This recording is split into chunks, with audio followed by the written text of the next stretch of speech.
how does one go from this to this, or from this to this? Real people, real transformations. Amazing life-changing results are achieved every day at O Skin Med Spa. Let Miss O show you the way.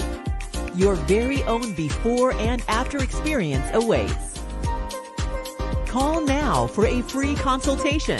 Visit oskinmedspa.com for more details.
Hi, Kuya Ed. How are you doing?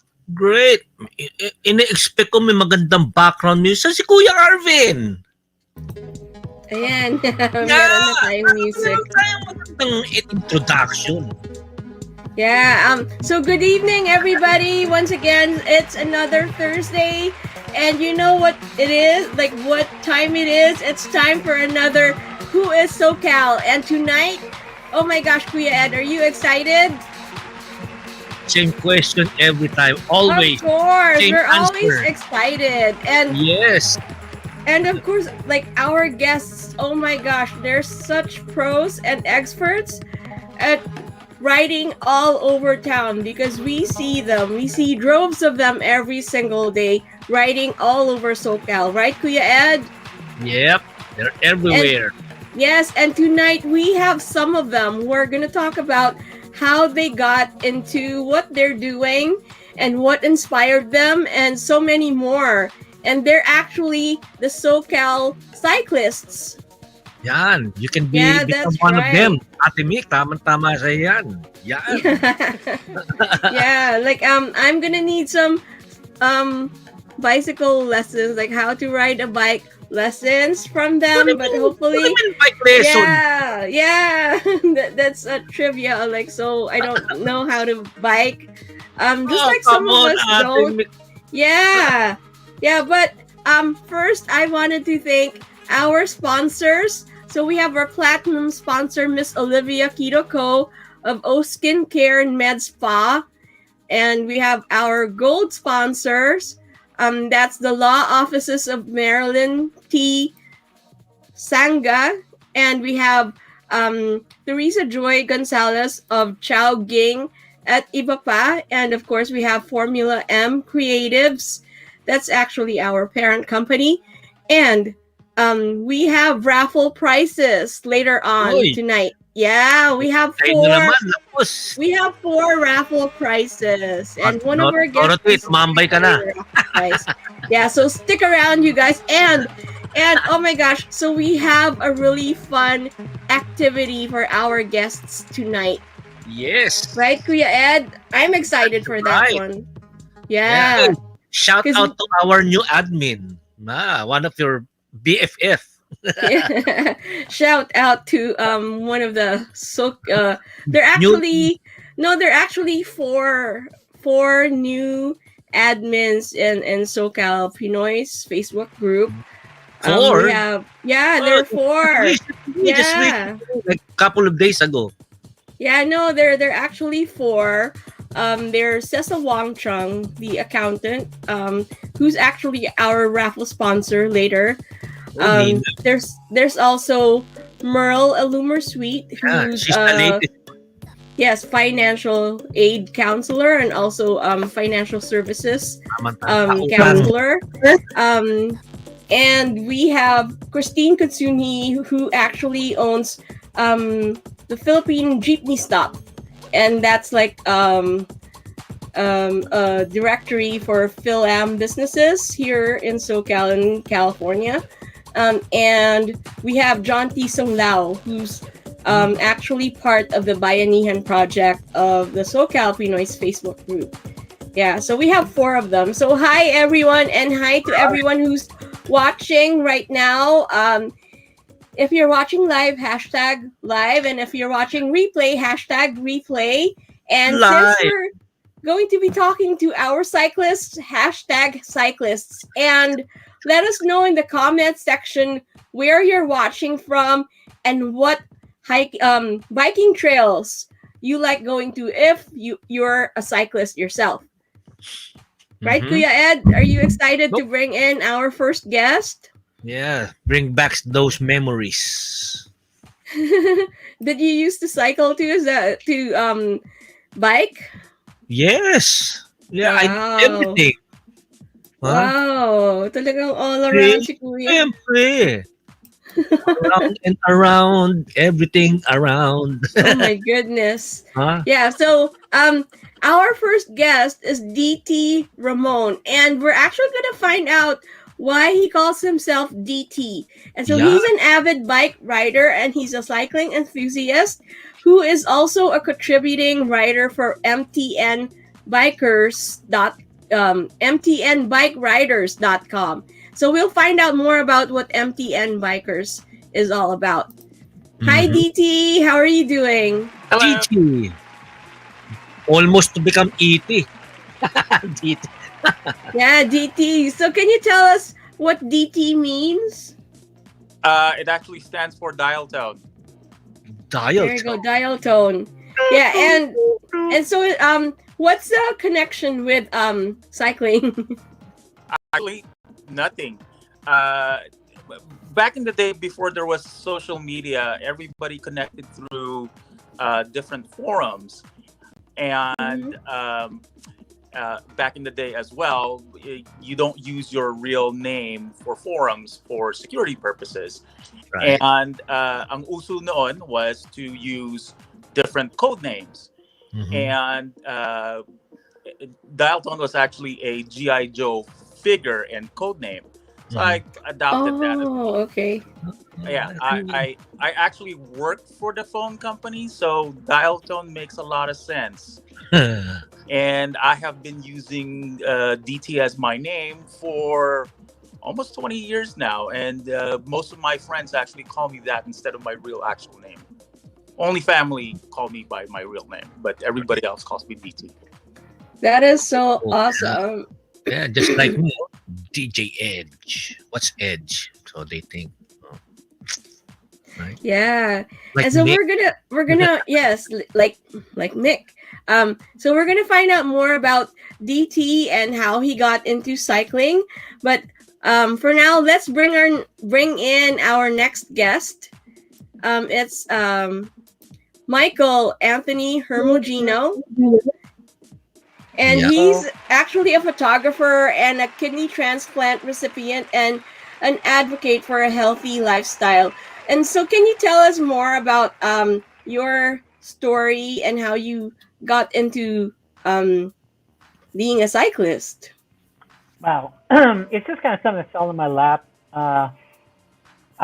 Most of my adult life I was obese, so I was pretty big.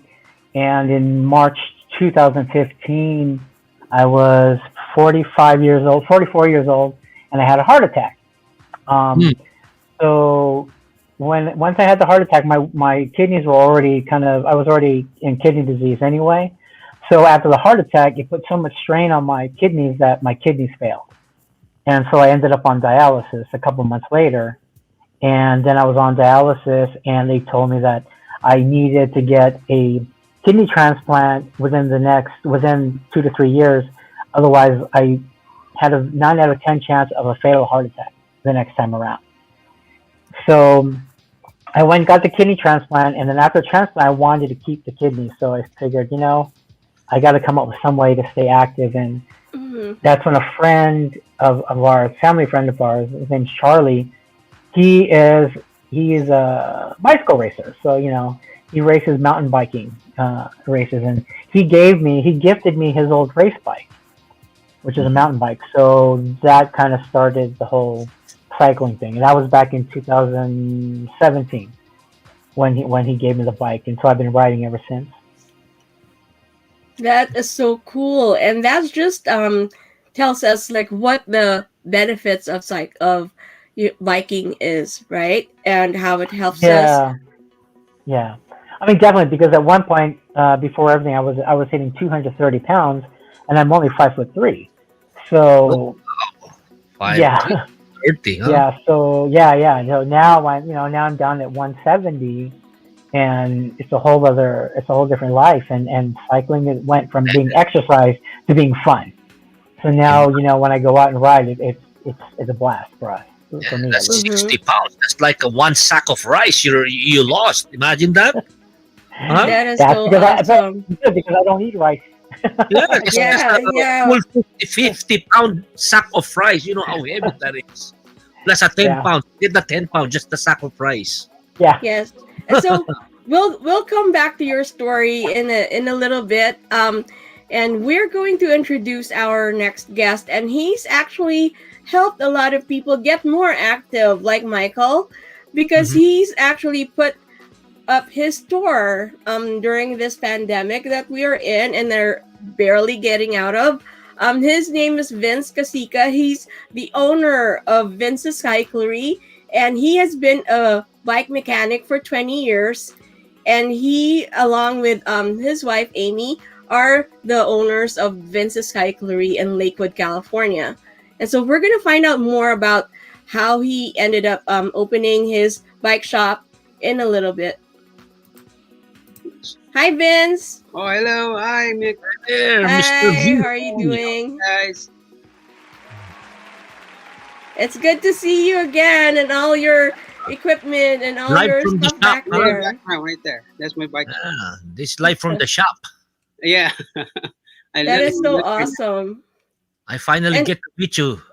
Live online. Online. You gotta come in here. Yes. And like they've actually expanded, right, Vince? Yes, we did. Yeah. 4 months ago, we did. We ran out of room. We got so busy.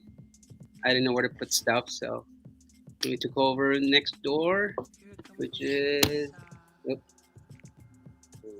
somewhere there. Shimano. No, not there. There, right there. Wow. Anyway, yeah. That is so awesome. And can you tell us a little bit of about how you started with riding bikes?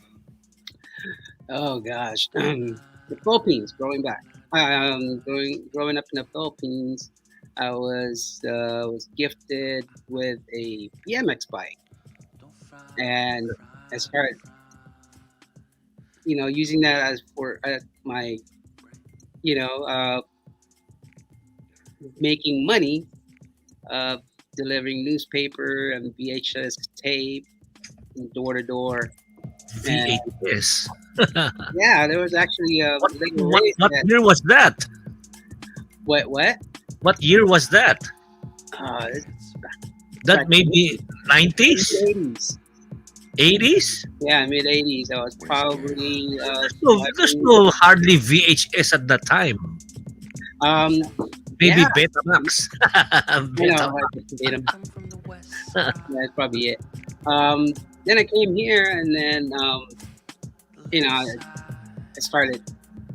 And fast forward, 2000, my daughter was born, my oldest, or my first daughter. And I kind of like decided for me to stay home because, at that time, like We couldn't find anyone to babysit. Although my mom was there, but she can only do it so much. So I started staying home and then did my buy and selling bikes online. And Yes, and so like Vince, a lot of people find ways, to make it work, especially when they have family, right? And so we're gonna go back to Vince's story in a little bit, but our next guest is actually a little bit similar, has a similar story because he and his wife are actually avid cyclists.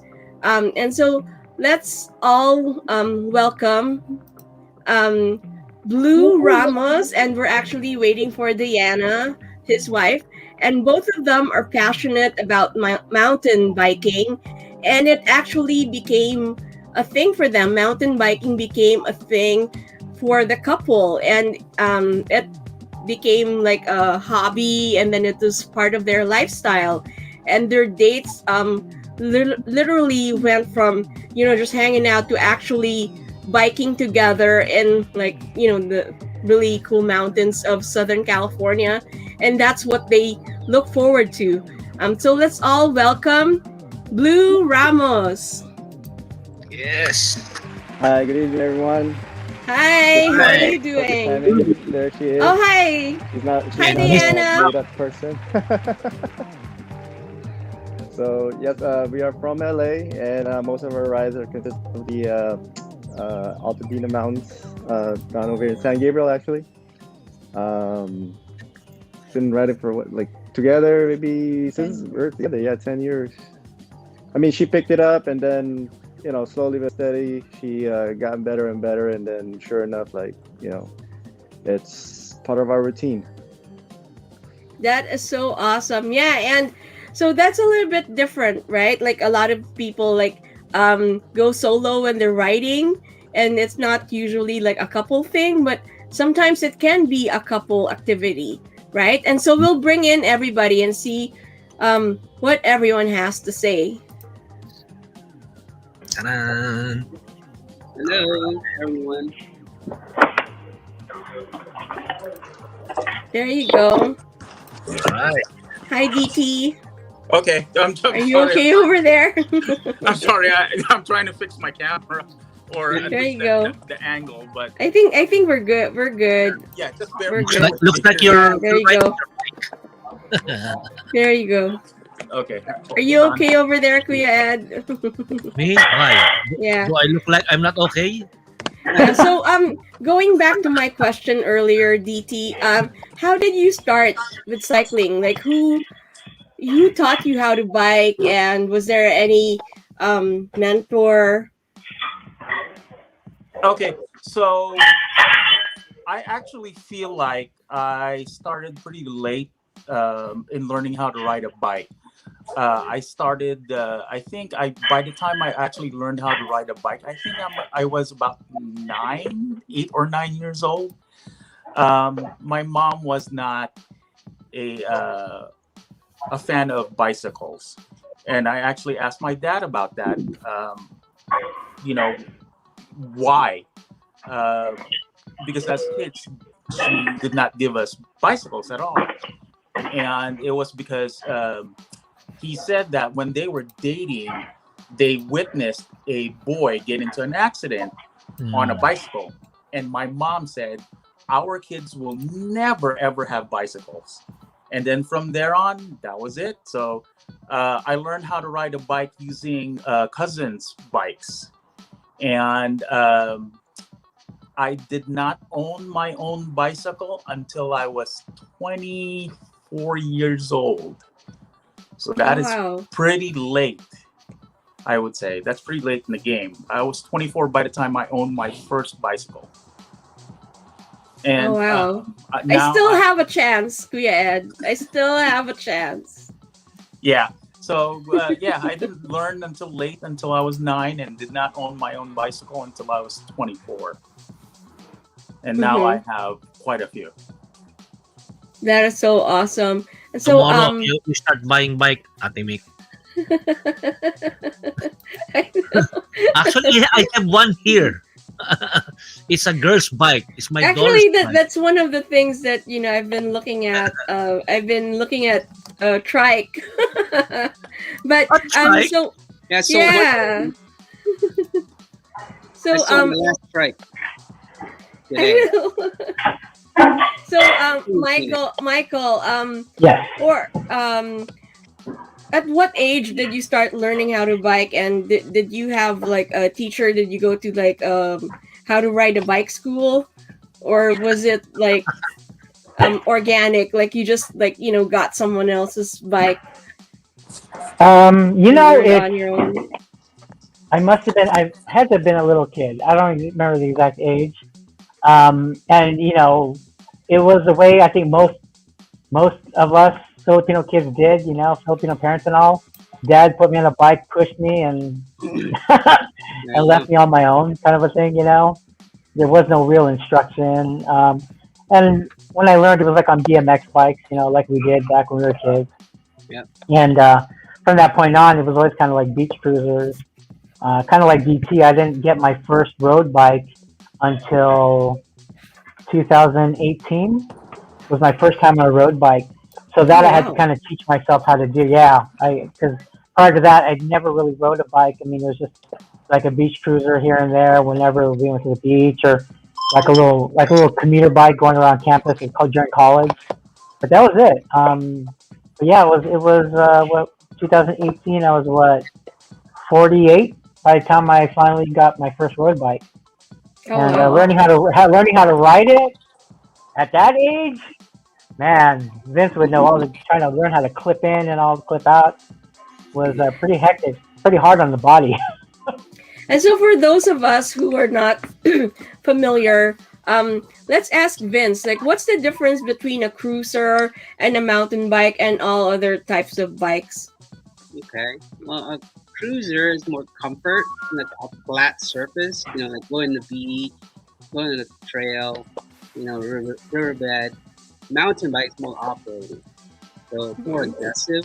You get a lot of exercise in mountain biking as opposed to, my opinion, as opposed to road biking. I mean, I used to road bike. I was never really into mountain biking, but I always wanted to do it. I got into collecting mountain bikes, especially road bikes. But road bikes more racing. You just go fast. You know, Mm-hmm. mostly on uphill, uh, descent, flats. So mountain biking, I might ask the couple over there or Michael. Oh, I gotta agree with Vince. I tried mountain biking for the first time in my life a couple months ago, Okay. and it was up in the San Gabrielino Trail. I'm sure the Ramos family knows this one up above Altadena, but JPL. So it was my first time ever in my life mountain biking, and I crashed hard. I got a gnarly video out of it though on my Really? GoPro, but yeah, I think that might be my first and last time I set foot on a mountain bike. But yeah, it's a lot more exercise. It was way more Yeah, strenuous doing that little was that 6 mile ride than when I do a 30 mile ride on a road bike. So yeah, it was intense. And yeah. so There's a lot for of mountain bikes here. Also, and lately it's been, yeah, it's a lot of mountain bikes. Broken chainring, busted wheels, broken spokes, you name it. Yeah, lately I've been fixing mountain bikes. a lot of people have been going out there and biking the trails and mountains all over SoCal, right? Yeah, And like, all over the place. San Gabriel, like where the Ramoses been going, Orange County trails, even the Valley people. so for Blue and Diana, what got you into mountain biking, and why did you choose mountain biking as opposed to other types of biking? Like it could you could cruise like in the bike trails near the beach or on the streets. So what is it about my mountain biking that got you into it? It's all because of him. When I met him, I guess he just started doing mountain biking, and so he got me into it. He, I just used like whatever bike I had from before, but it was fun. It was because you're doing it with him. I was doing it with him, and eventually I didn't try any other kinds of road bike. I mean, I did try road biking, but I found that it's more dangerous. Yeah, Like, especially now, you know, a lot more people yeah. out in there. LA. hmm I mean, I'm open with everything. Sometimes I do it to also just to if I can't go to the mountain, but I do it, by the riverside. It scares me a lot when I go on the road. So yeah, but yeah, it's And all because of him. are there any people that you look up to when it comes to cycling? I do. I do have a group of friends. They're all like, I mean, like female girls riding. They are actually way older than me. I'll say like under 50s, but they ride like, they're like under 20s. So I look up to them. I mean, I wish them, I will, I mean, I wish at that age, when it comes to my age, at that time, I'll be able to do what they're doing right now. So, I mean, And some of them are doing playing soccer. I'm like, okay. So, and so we have a question from one of our viewers. Do you guys also do tricks on your bikes? And so when I'm thinking tricks, I'm like thinking BMX bikes. Do you guys do that no. or I think basically the tricks that they're doing are like basically the jumps, drops, or whatever, but not like BMX Yeah, type not of no thing. not BMX tricks. Like half bar spin. That's about it on the mm-hmm. drop. Oh my gosh. No flips. Yeah. Yeah. Um and so what inspires you to do what you do? I know Michael has answered a little bit earlier about this question. And so for the rest of you, what inspires you to do what you do in terms of riding and cycling? DT, you look um, like you're ready to answer. No, no. I was gonna say that for me, biking is a form of stress relief and escape for me. Work and your daily life is pretty stressful, and for me, riding my bike is a way to escape that. And the health benefits actually for me is secondary. Mas importante sa akin yung makapag-isip ako ng mabuti kasi clear na yung pag-iisip ko dahil kasi all my stress is gone from writing. Um, and that's my main purpose of writing. I don't really ride for sport. I could, but that's not what I do. But it's not a hobby either. So maybe it's more of a lifestyle thing. It's for me. It's escape. It's to escape daily life. And for me, I love Blue, food. It I try to be fit at the same time, but the love for food sometimes kind of just outweighs that. I mean, being Filipino, there's always Yeah, that ulam with a bunch of rice. So and yes, being having the peace of mind, just being out on the trails all by yourself, and it's mhm. I mean, living in LA, especially like all the traffic congestion. Everything is just so crowded over here that when you're out there, you're all by yourself, and you're like, wow, this is LA. Same goes for her And with the food. yeah, food definitely. Well, for me, I'm more. I was never really into writing like out there. I was more got more passion in wrenching, fixing bikes basically. I mean, I ride road, take out my hybrid, go, whatever, and road biking, but it's more wrenching for me. I find stress relief, just like Ramon said. I mean, every bike that comes in here, it's different for me. There's always a Mm-hmm. challenge. So that keeps me,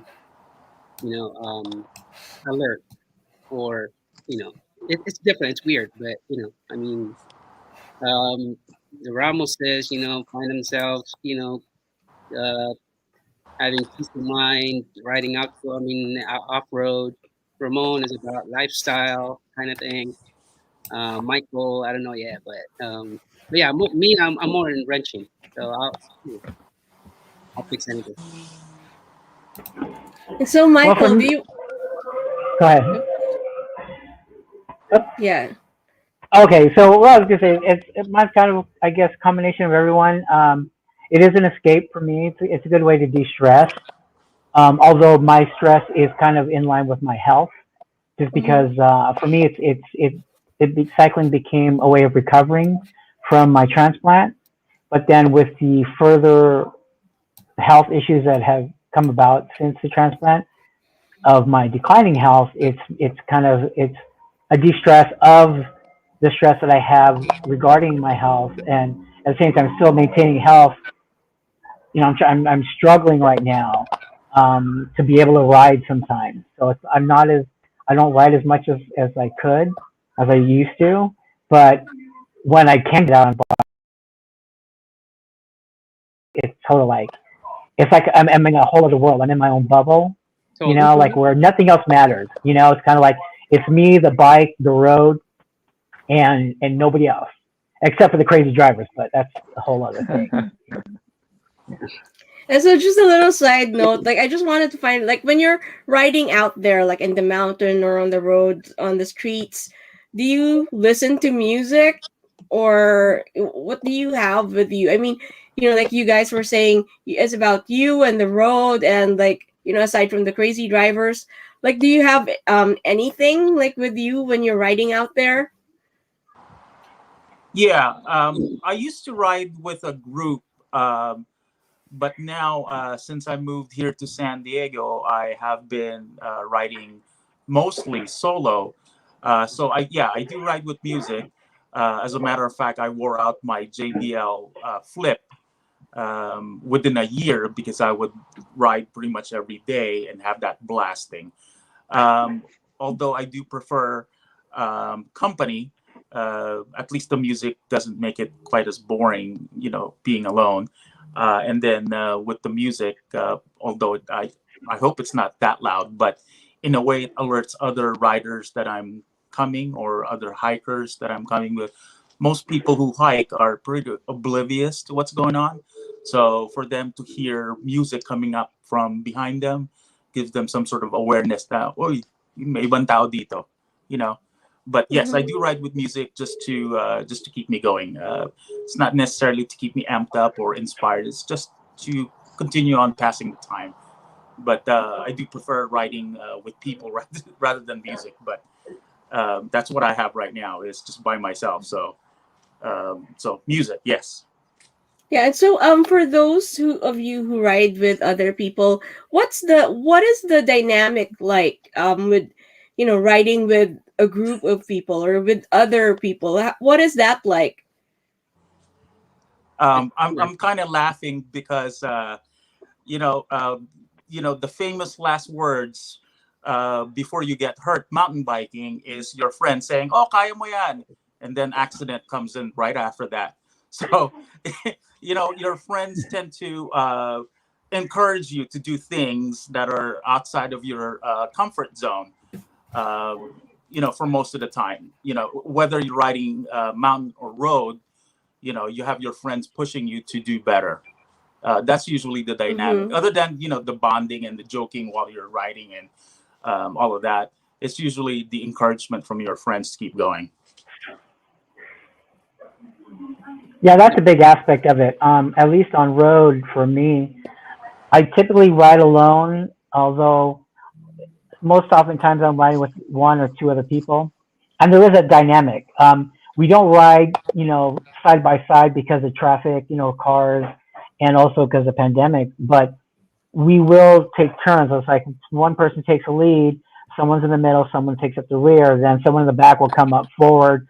So it's kind of like it's kind of like we take turns and we kind of push each other. So whoever comes to the front is kind of keeping the pace, so to speak.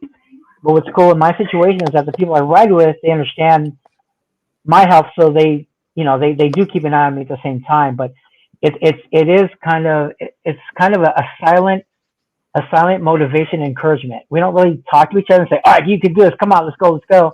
You just kind of follow each other's pace. You read each other's body language. You watch the hip of the rider in front of you, and you kind of gauges the cadence. So you kind of know what's you get this intuition about what the other riders are doing around you, and it's a great unspoken communication, and in a way it's bonding, because you really get to know who you're riding with on another level. How often, guys, you guys bike? Is this like a daily basis, once a week, on a weekend? And how long do you guys bike? Because my car broke down a couple of months ago, I have been a bike commuter. So it was I would ride 6 or 7 days out of the week. But now I still, now that I'm back driving my car, I'm maybe about 4 times a week. Okay. I ride 4 times a week. That's good. That's really good. I used to ride 4 days a week, just for exercise. I used to ride 4 days a week, about anywhere from 15 to 25 miles per day. Each time I would go out. Now I'm down to 1 day a week for anywhere from 25 to 30 miles in that 1 day. So, I mean, once you get on, like I'm sure everyone here has been in a situation where we get on the bike and we're like, oh, I'm just going to go for a quick ride, or I'm just going to go out for 10 miles. Next thing you know, you're 30 miles in. It's like, oh man, I got to get home. Since you guys are on your bicycle, do you still sign up for any gym or something like that? I actually do. I mean, for me, it's just more like I go alternate. Like on the days that I work, I go on my break time at the gym, and then on the days I'm off, I ride with her. It just keeps you fit enough to avoid like extensive injuries. I mean, I've had some moments where I actually crashed pretty bad, but like the conditioning helps you out, like avoid like actual broken bones, and keep you from riding. So I mean, that's my other thing with the food too. So. Cool. And for Vince, have you had any chance to ride a bike lately? No, you know what? Customers would ask me, Vince, let's go out one weekend. We'll take you out. Dude, who's gonna fix your bike if I go ride with you guys? I work 8 days a week. Okay. 8 days, man. You must be a Beatle fan. Right. So, I would go in the shop 7 o'clock in the morning and get off babe, 11 o'clock? Yeah. So that's been going on lately. So I have no time to ride. So I just listen to customers. How many miles? Who crashed? Are your bike okay? This one customer came in.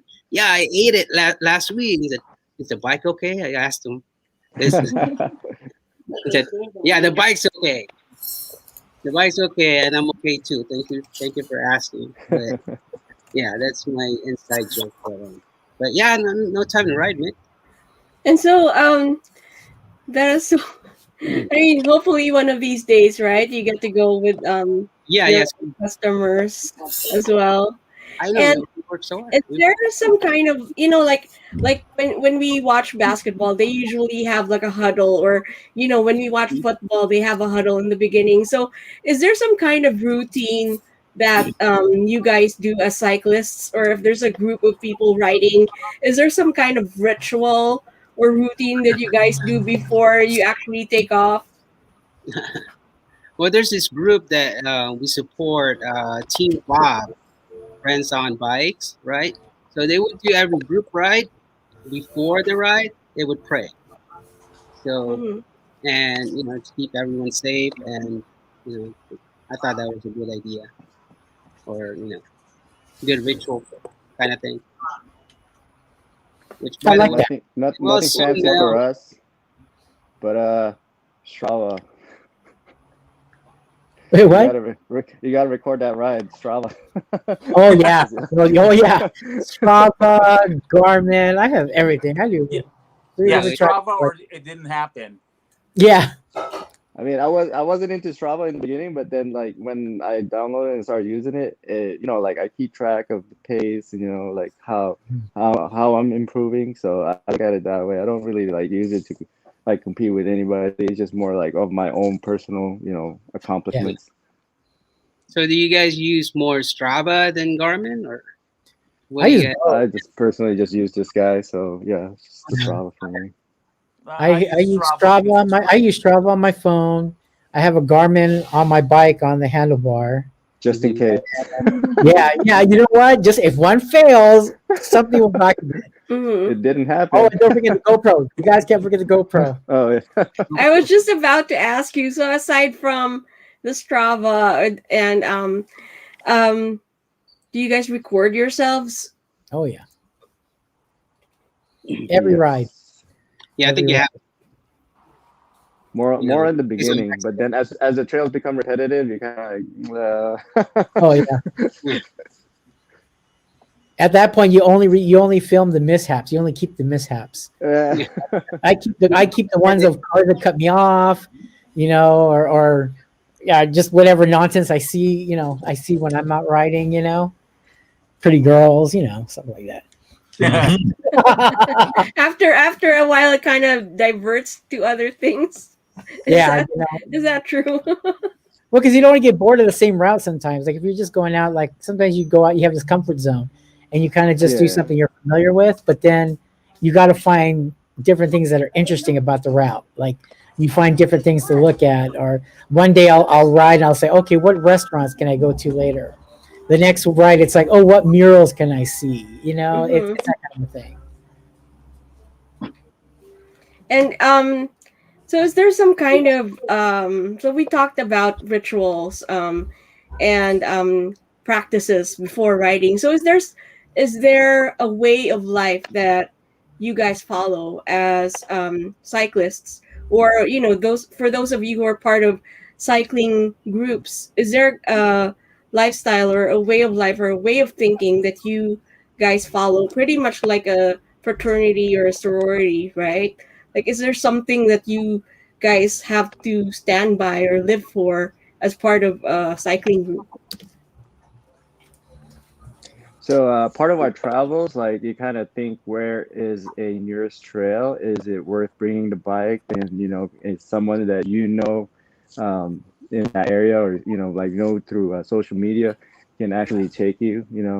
Like this weekend we're going to Vegas, and I'm thinking, someone over there actually can show me the trails. I haven't ridden over there. It's the first time I've considered it, but we're actually going later this month, so we might just wait till then. But most destination right now are planned towards riding. As a road cyclist, it becomes a way of life of it is, well, for one, when I'm driving, I'm looking at every bicycle that I see, and a road bike I see. But for me, I tend to make more room than usual when I see other cyclists on the road. It's just because I know what it's like to be on a bike and have cars speed right by me. Another thing I do is I actually carry a floor pump. I actually carry a floor pump and a tool bag and spare tubes in my truck. So if I see a cyclist that's stuck on the side of the road, I will actually pull over, offer to let them use my floor pump, or if they need a spare tube, like their tubeless kit repair kit isn't working or something, I'll offer them free tube. I'll say, hey, you need a tube, just take it. And I've been in situations like that. And I recently started carrying spare pedals and cleats, because I did run into a rider who somehow broke his cleats on his pedals and couldn't get back. So I had him carry some cleats. I gave him the cleats. I said, here, just pay. I told him, just pay it forward. That's cool. Yeah. To touch on what Michael has said, anytime you see a cyclist who's stopped or down, you always have to ask him, if he needs help. That's like number one rule. It doesn't matter if I'm riding road or mountain bike. If I'm stopped for whatever reason, there's always somebody who's asking me, "Hey, are you all right? Need help?" So I do the same with anybody whom I see as well. You will see that if you're riding a lot, you'll see that if you're stopped, people will actually ask you if you needed help. And then as regards with driving, and I actually wanted to bring that up. Yes, you want to give the cyclist enough space when passing them. Actually, in California, it's law that you give a cyclist 6 feet when passing. So that's a pretty wide berth for a driver. So that's one. And two, my thing is with cyclists, and this was before I became one, was that I always thought that they were a nuisance on the road, more of an obstruction. But now that I'm, one of those people, I realize, you know what? The 1 second or 2 seconds or 3 seconds that you waited for that cyclist, you can always make that up when you're driving. You're in a car, you already win. That 2 seconds that you waited for the cyclist for you to safely pass that person, you can make that up with 2 extra seconds on the gas pedal. So if there's other people who are watching this, just give cyclists 6 feet of passing space when practical, and just let them be. You win. You're in a car, you'll make up that time. Yeah, and I always tell people, I say, you know what, your commute should never be worth more than a human life. Right. Yeah. That is so true. And was there ever a point when you wanted to give up and say, okay, let's call it quits, I'm not riding? And how did you get past that? Never. No. Never. There's days that I have to force myself to go biking, but once I'm rolling, that goes away. I never regret going on a ride. I regret not going on a ride, but never regret going on a ride or being on a ride. Yeah, no, it's true. Once you get on it, you just keep going. It just makes your day. Waking up though it's the worst. Waking up for it. I can never wake up early, but once you get on the bike, you're gone. Yeah. Yeah. Sometimes for me, it's that first mile is the hardest. It's that first mile. Once you get past it, it's on. Yeah.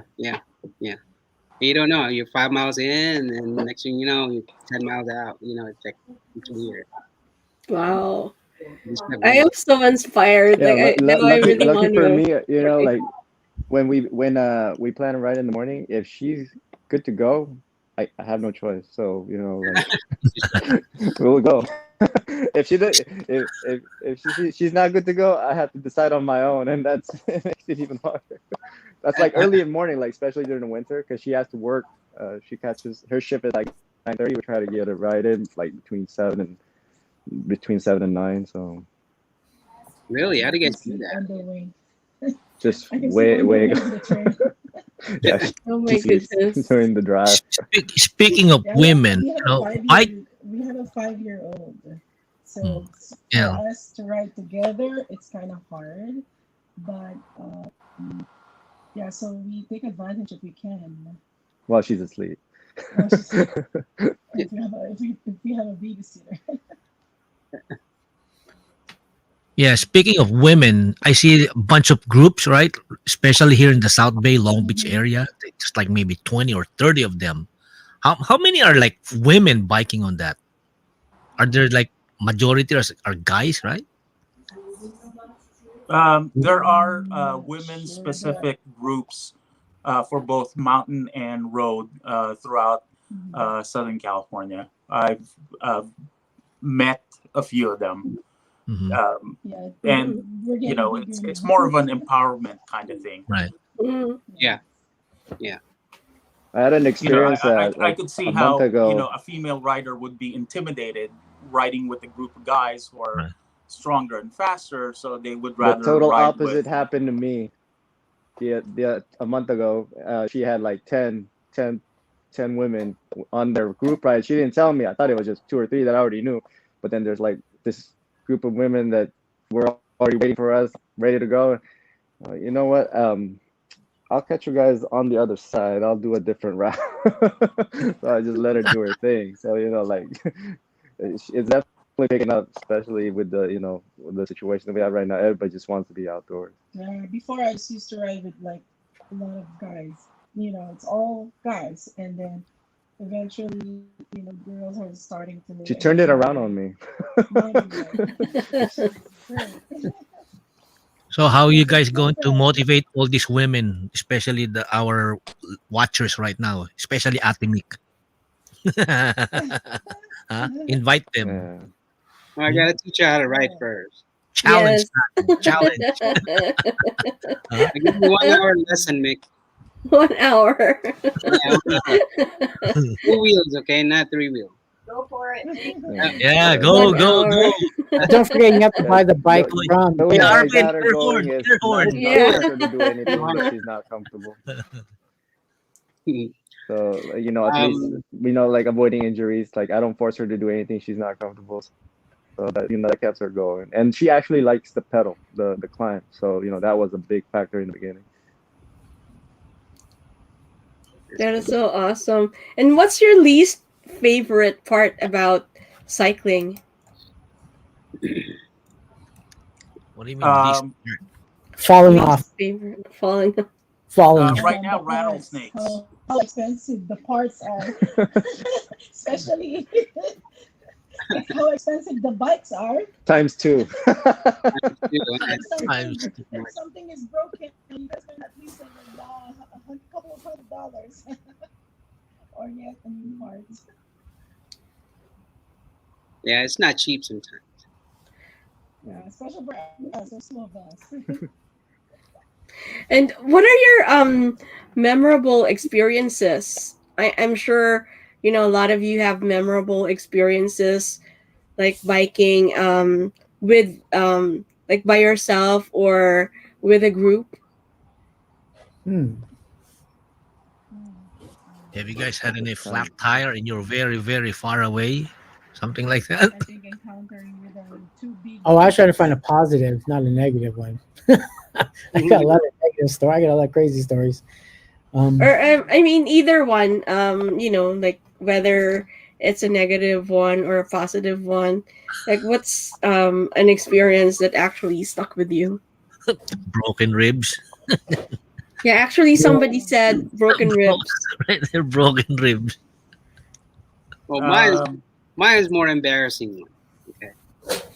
Hey. I was commuting to work, and my wife's work is about 5 minutes away.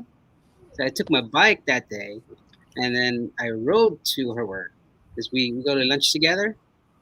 So I was pulling in her driveway, and I'm trying to show off, and then I did no hands on the handlebar, and then I hit the hump, and then I fell and crashed in front of 5 of her coworkers just watching me, and she played off, and then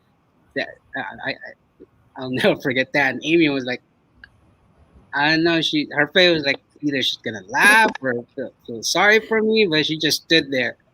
Laughing. She was laughing. Like, Oh my god. Yeah, I don't know him. I know. Like, who this? Was that like when you were already married? Yeah. That was back in mid 2000. I should have divorced him then. I know. That's so funny. Show yourself. Show yourself. Where are you? I know. There she is. She's been putting me on the spot. Show There we yourself. go. Hi, everyone. Hello. Meow. Oh my goodness. And speaking of, like you guys have been all over the place, all over SoCal and like in these various trails and bike paths. what's your favorite route or places of interest that you've found? Like, what's like the most memorable, your most favorite place that you've ever like biked to? All of them. Okay, I'll go first. Yeah. Mine's different. I used to do buy and sell, right? So my whole family, I have 6 brothers and my dad. So every year we would go to what, San Diego twice a year because there's a bicycle swap there. And we go to Arizona for a bike swap. It was just fun back in the day, you know. And every trip is, it was memorable. So I kind of miss that. But yeah, we go all over the place, up north, San Jose, San Francisco. Um, Gosh, yeah, we were all over the place before. So yeah, I miss that. That's it. Michael, DT, or I Blue? don't know. Trying to think. I mean, I don't know. Even when I take the same routes, everything's different each time. Mm-hmm. It's hard. It's really hard to pinpoint. Yeah, I have to come back to you on that one. Really, I really have to think about that. Yeah, I really have to think about that one. My go-to is Inspiration Point, pedal up. Like if you're going solo, it's mostly half road and then dirt fire road for like 6 miles, 7 miles, and then the downhill is just worth it. And it's right here in San Gabriel, so you get the benefit of the downhill, and the pedal is tough in the beginning. So like I won't do that if the downhill is not worth it. But that's the go-to. But as far as places, Mammoth is definitely a place for us, like riding the bike park over there. That's so awesome. And in doing all of this, did you discover anything about yourself? Was there anything surprising about yourself that you never thought you'd be able to accomplish or do or anything like that? For me, it's more like I wish I did it sooner. Even though I bought my first bike at 24, I did not own a real mountain bike until 2008. So that's actually a pretty big gap. And then I've been hooked ever since. So to me, it's more of I wish I did this sooner. Mm-hmm. What kind of bike do you ride, Ramon? Right now, well, it's been almost a year, but right now, I'm riding folding bikes. That's the flavor of the month, I would say. Okay. And then prior to that was my fat bike. I was riding my fat bike everywhere. Even during the height of COVID, I was riding my fat bike on the street. Is it electric or manual? Oh no, it's naturally aspirated. I don't do batteries. Okay. There's something satisfying when you get on top of a hill under your own power.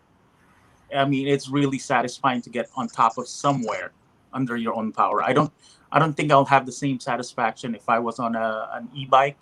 Probably when I get older and my body can't do it anymore. But for the time being, I love pedaling on my own, even though my bike is heavy, even though my bike is slow. I might not be in the greatest physical shape, but the satisfaction of getting somewhere under my own power is the best. Very good way to put it. Yes. What about you, Michael? What do you ride? I have 4 bikes that I kind of also, yeah.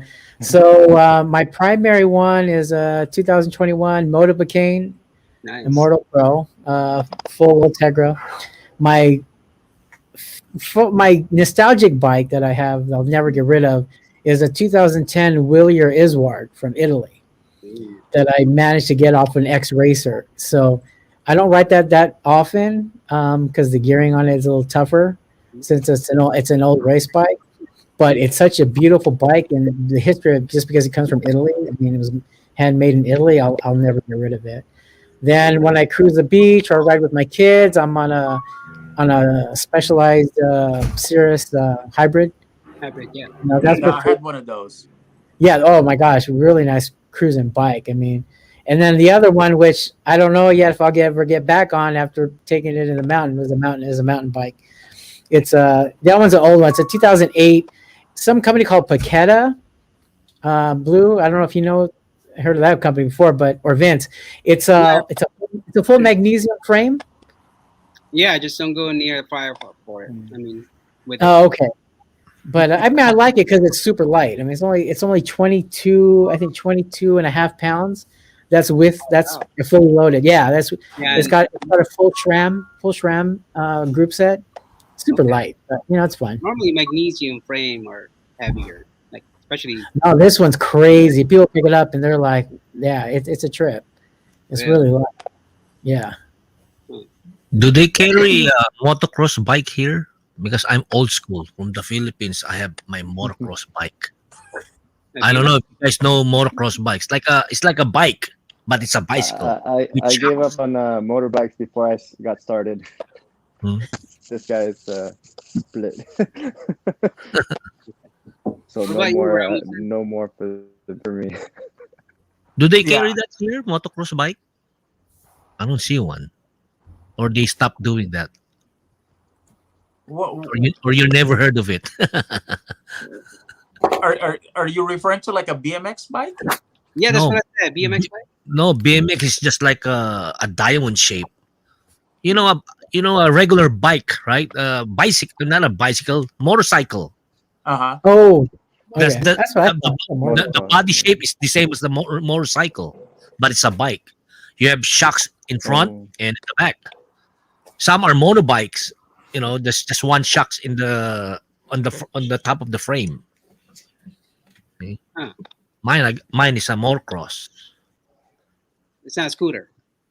No, it's not a scooter. It's a bicycle. Yeah, Yeah. I have pictures of those in my album. Oh, I guess okay. those are of days long gone. Yeah. During the 80s. Yeah, it's like a dirt bike, right? Yeah. Okay. Yeah, it's like more like a dirt bike because I usually I guess I've seen shows with motorbikes, right? Like motocross, and Right. there's usually mud, right? Yeah. Same body style. It's just a bicycle. Interesting. Yeah, and so I do have a question for everybody. We've talked about your experiences and some of the challenges that you've had, and are there any life lessons that you've learned, and what will be your advice for those people who want to get into cycling? I would say just make sure you have a loved one know where you're going, what what's your route, or how far you're gonna go, how long you're gonna be gone, because being out there, especially in the mountains, like you don't know what could happen. I got lost once. She got worried. Luckily, I knew someone in the parking lot that I told her I talked to before riding, and she made contact with that person, and that person said, they should be back by now. Something's wrong. So, a friend was gonna go up to get us, but we made it out. We were gonna backtrack, but we figured if we keep going, the map shows there's a trail to get up, but you don't see the elevation on the map. For signal, you can't decipher what the elevation was, but really it's like a wall. So best bet was to turn back around, but we were tired, we were out of water, so that experience right there made sure someone knows where you're going. Mm-hmm. Anyone else? I say just do it. If you want to buy a bike, go ahead and do it. Buy the best bike with the budget that you have, or even if you could do better. buy once, cry once. You know, I made the mistake that I bought a cheap bike, I rode it once, and then I put it away, simply because I did not have a good experience out of that cheap bike. But once I got my real uh, bicycle, not a bike from Target, but from an actual bike shop, I could tell the difference, and that kind of got me started into this whole biking thing. So buy the best bike that you could afford, and it buy once, cry once. Yeah, I agree with that, and I tell people, you know what, it's kind of along the same lines. Just do it. I mean, and always tell them, that first pedal stroke is always the hardest. Just you kind of just have to take that first pedal stroke to get yourself rolling. Pun intended. It's you're not going to get anywhere sitting there thinking about doing it. You're not going to get anywhere looking at the bike in the store and walking away. Like, if you really want to give it a try, then same thing, give it a try. There are bike shops out there that will let you test ride a bike in the parking lots. At least you can kind of get a feel of what type of bike is going to be best suited for you, whether it's going to be on a mountain bike, on a road bike, or a hybrid bike, or a comfort bike. You gotta just kind of take that first step towards that goal, and just eyes forward and just go for it. Right. Right. No, it's true. It's true. I agree with you guys. Yeah. So I mean, just like Ramon said, but have a budget and go to a bike shop. They'll tell you what to get, and if you get lucky and have time, they even fit you on a bike. You can test ride it outside. We do it here every day, so you can test ride a bike before you buy it.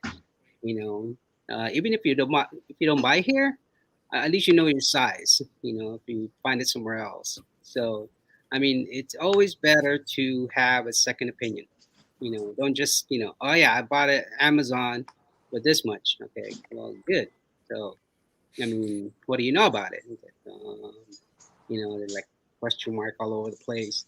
And then yeah, buy a bike that's within your budget. Don't go all out, because all your friends are, having $1,000 bikes, and if it's not for you, then you lose out big. So, but yeah, what Ramon said, when you ride, just be prepared, before you ride. Make sure your tires inflated. Make sure all your saddlebags are filled with essentials. You just never know. Everybody's Mhm. different.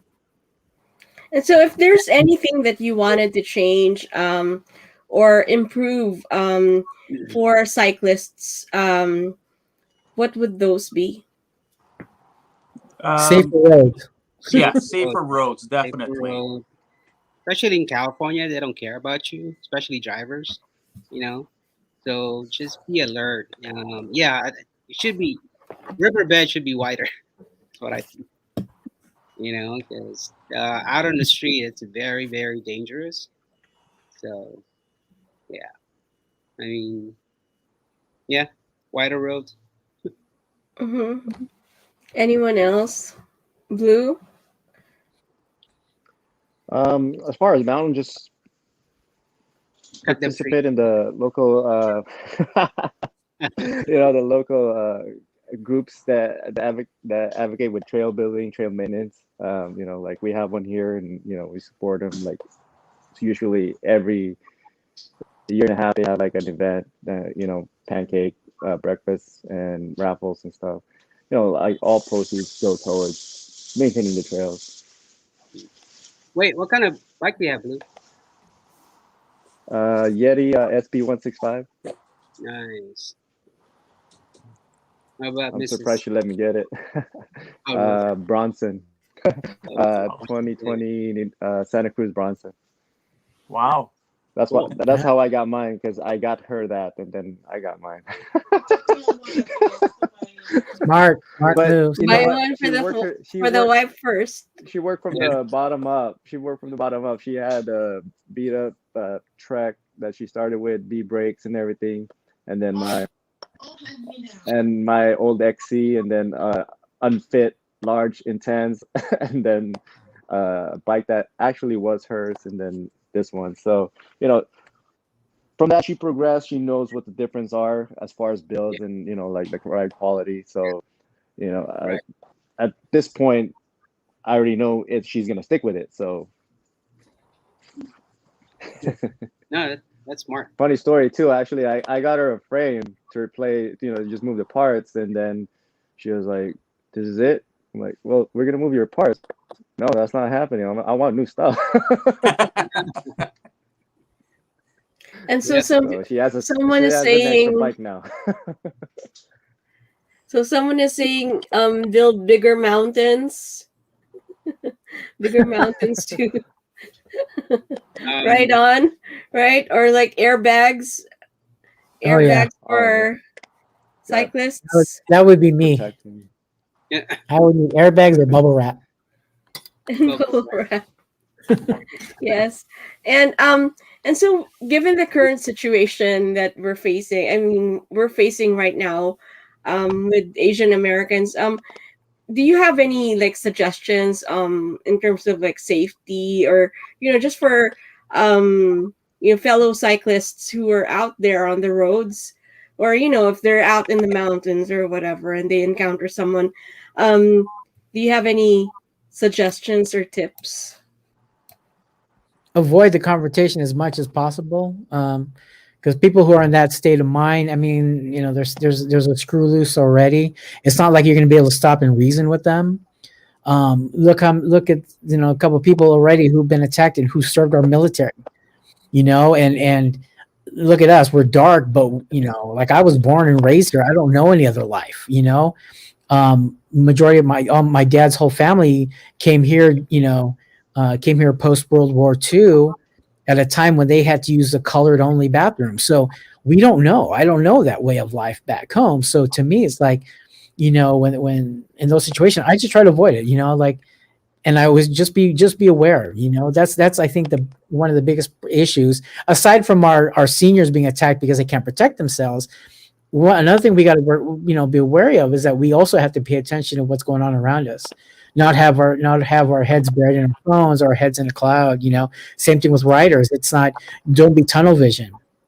You should always be, scanning everything around you anyway, for cross traffic or pedestrians. But in this day and age, yeah, you kind of got to look out now for more than just that. I mean, but 2 years ago I was riding and I had stopped. I was riding by the Rose Bowl. I was up on Linda Vista. And I had pulled over and I was on my phone, and luckily I glanced up right as a black SUV pulled up right across from me, and these guys started getting out looking right at me. And as soon as they started looking at me, I just stopped what I was doing. I still had my phone in my hand, and I just started pedaling one-handed. And as I'm pedaling away, I'm looking back at them, and at that point they had already run to the middle of the street behind me.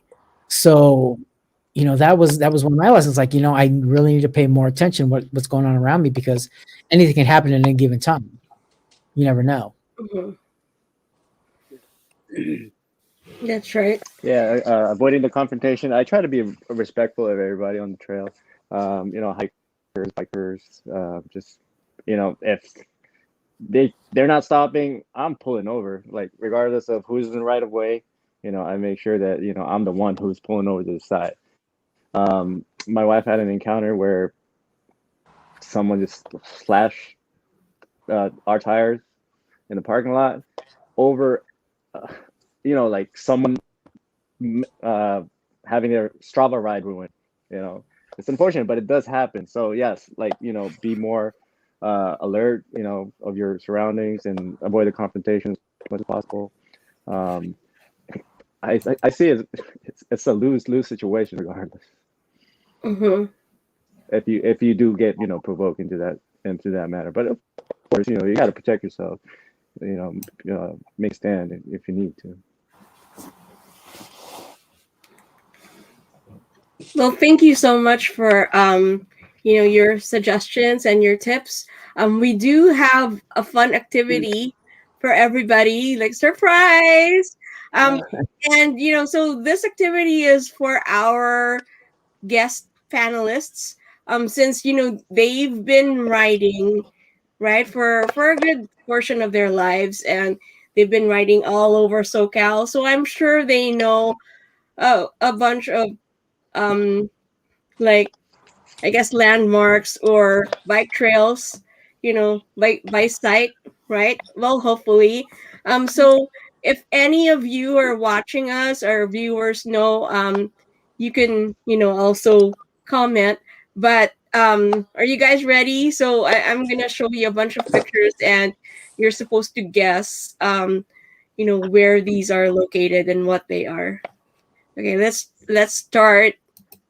Let's go. So let me see. Like, That's easy.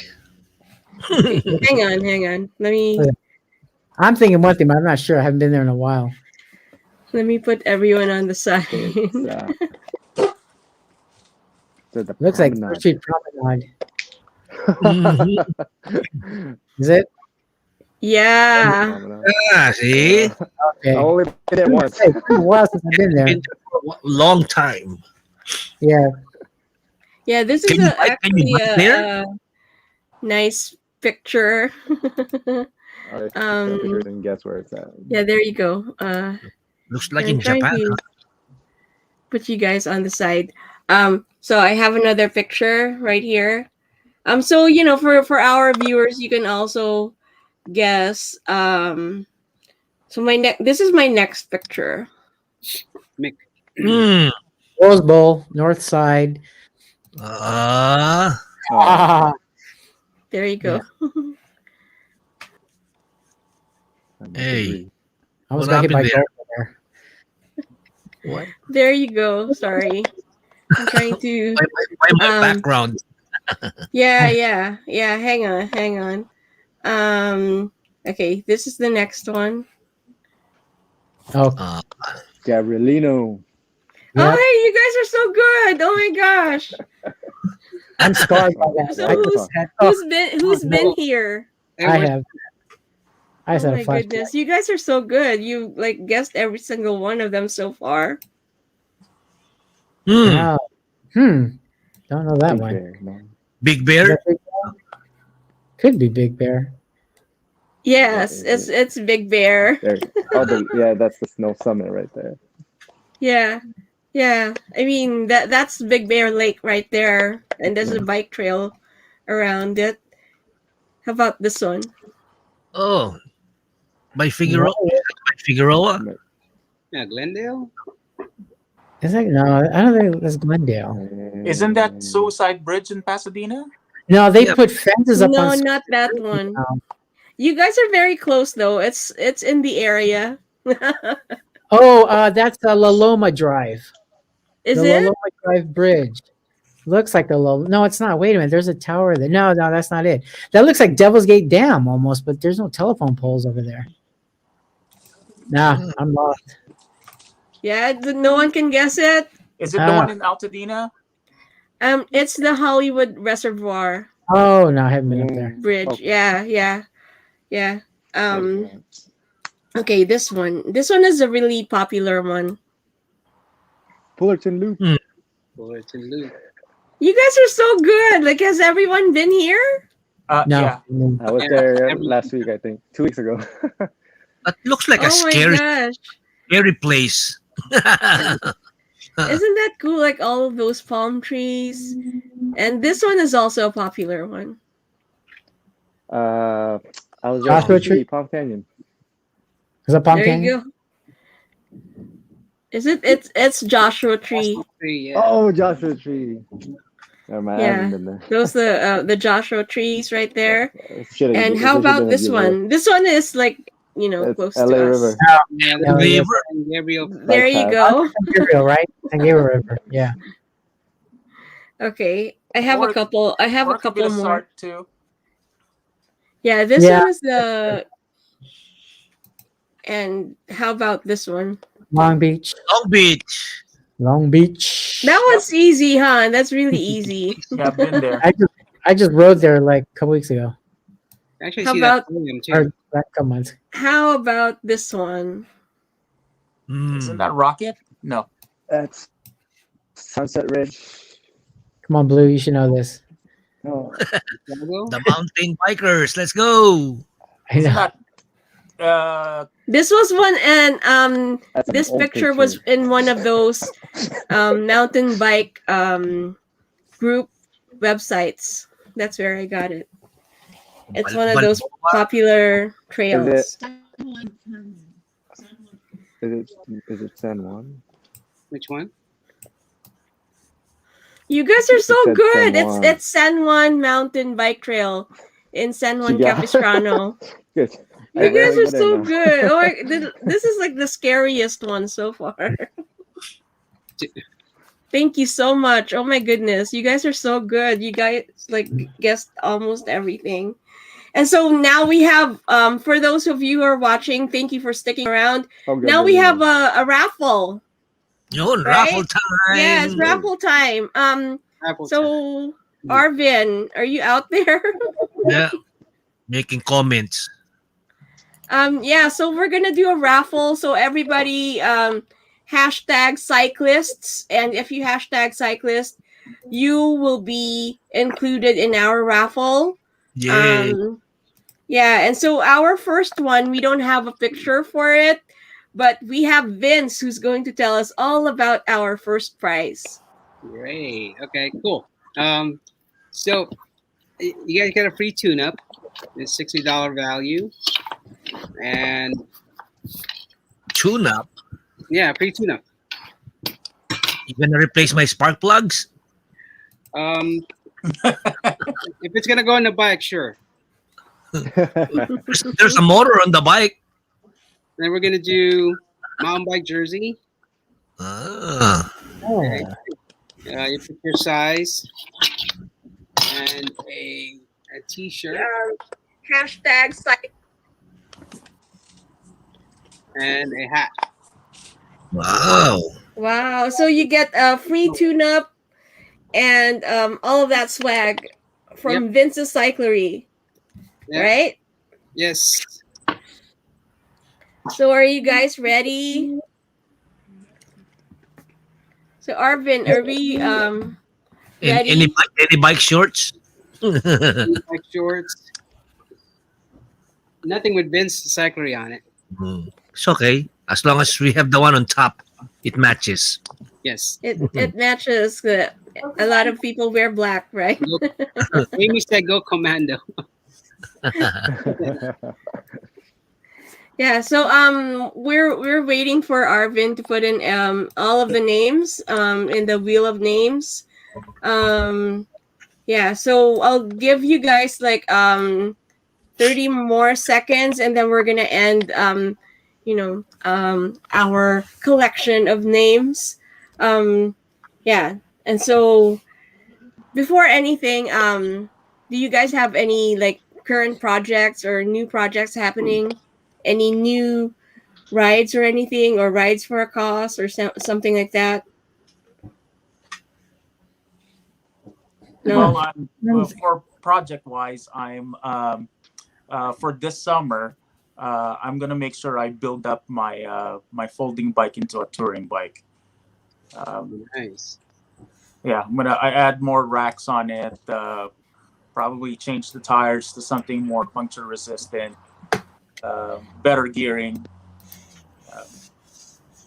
That's what I'm going to be working for or on this summer is get my folding bike into a touring bike. Very nice. Very nice. Okay, and I think we're ready.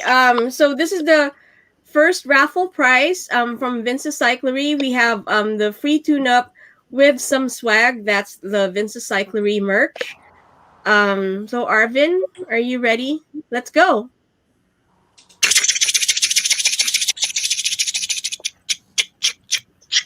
Oops. Dorothy again. Oh. Yeah. Oh no, Jane. So congratulations to Jane Chang. Hey, Ate Jane Jane. Chang, you won a free tune-up with some Vince's Cyclery merch, and that includes the top and a cap. Is there anything else that's part of that?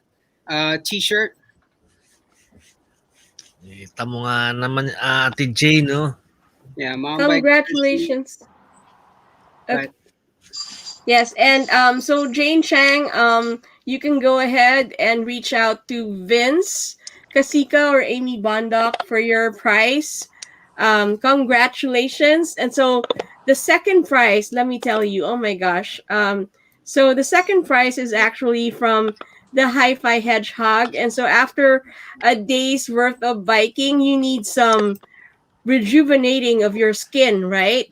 And so the Hi-Fi Hedgehog is giving away one Korean skincare kit for a $20 value.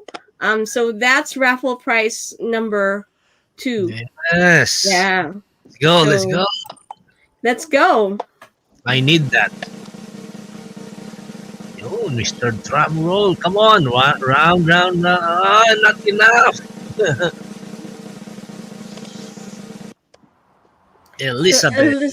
Elizabeth Alcantara, congratulations. You won one Korean skincare kit from the Hi-Fi Hedgehog, and you can actually reach out to me because I'm the owner of I'm the owner of the Hi-Fi Hedgehog, and so congratulations. I will actually reach out to you later after the show. And our third prize is, so when you're out there driving or biking or just hanging out, you'll need some music to keep you company. And so Luigi Sino, who's actually a really good musician, this is his first CD, Stay in Love, from the Sino family, Chito and Helen Sino. So if you're watching and if you're out there, hi, thank you for donating your CDs.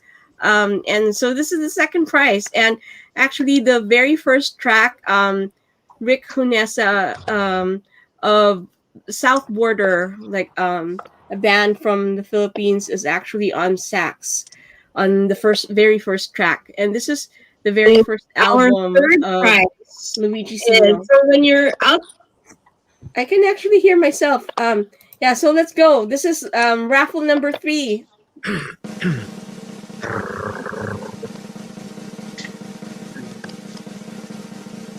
They're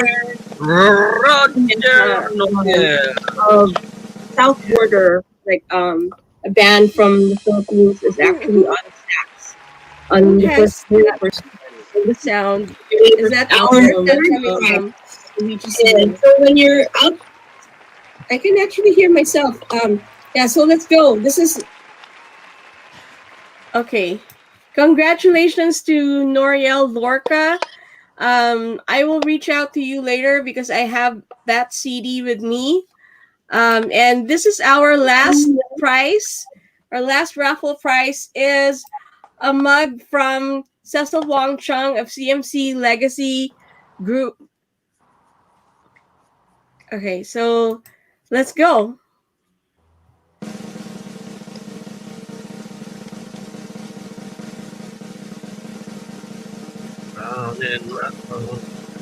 Mark Vargas. Congratulations to Mark Vargas.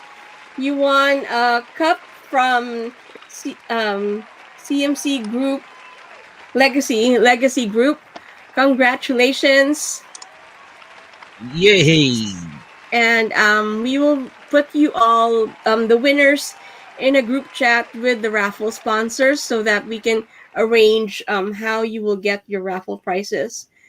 So once again, thank you so much to all of our guest panelists. This was a wonderful and very educational panel about cycling and cyclists, right? Yes. Thank you, Box. Yes. Yeah, so thank you to our guests, Blue Ramos, DT Ramone, Michael Anthony Hermogeno, and of course, Vince Casica. Thank you so much. And to all of our viewers, thank you so much for staying with us. And tomorrow, don't forget, we have our Socal Film Jazz musicians at 8 o'clock, jam sessions, jazz night. And we are celebrating National Jazz Appreciation Month for April. And we have 2 shows. So this is part one of two shows. So we have April 9 and April 30th. We have another jazz show. And tomorrow we have Robert Perez. We have his wife, Claire Perez, and Alex Williams, and they're forming a trio for us tomorrow. And we have Cameron Evans, who's a saxophone player. And we have Trina Marana, who's a vocalist, and also Eric Baul, who's a vocalist. And we have Rick Icard, who's an international Naxos recording artist. And so they're performing tomorrow night, especially for us here at Socal and Socal Pinoys. Thank you so much, and congratulations to the raffle winners. And thank you to our sponsors, Miss Olivia Quito Co. of O Skincare and Med Spa, Miss Attorney Mary Lynn Sanga of the Law Offices of Mary Lynn Sanga, and Teresa Joy Gonzalez of Chao King at Ibapa, and we have Formula M Creatives, and of course all of our raffle sponsors, including Vince's Cyclery, the Hi-Fi Hedgehog, and CMC Group, Legacy Group, and am I missing something else? Oh my goodness. Yeah, and of course the Sino family. So thank you very much, and we'll see you all at 8 o'clock. Right? Yes. Thank you. Bili na kayo ng bike ito. Yeah. It's Casica. Yeah. Yes, and if you have any bike needs, reach needs. out to Vince Casica. And if you have any questions about cycling, or want to ask our guest panelists, they are on Facebook and Instagram. And Michael Hermogeno is also a photographer. So if you need any portraits or anything like that, or headshots, go ahead and reach out to Michael Hermogeno as well. Yeah. Thank you very much, everybody. And bye, guys. Bye to everyone. Good night. See you at 8 o'clock tomorrow. Bye, Thank you so much, Bye. everyone. Okay, doke. Bye. Bye. Thank you. How does one go from this to this, or from this to this? Real people, real transformations. Amazing life-changing results are achieved every day at O Skin Med Spa. Let Miss O show you the way. Your very own before and after experience awaits. Call now for a free consultation. Visit oskinmedspa.com for more details.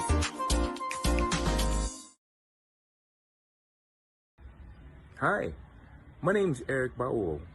Join me and some of the finest jazz musicians in Southern California in Jam Sessions Jazz Night on Friday, April 9 at 8 p.m. Watch us live on Mick Diaz Presents Facebook page and YouTube channel. See you there.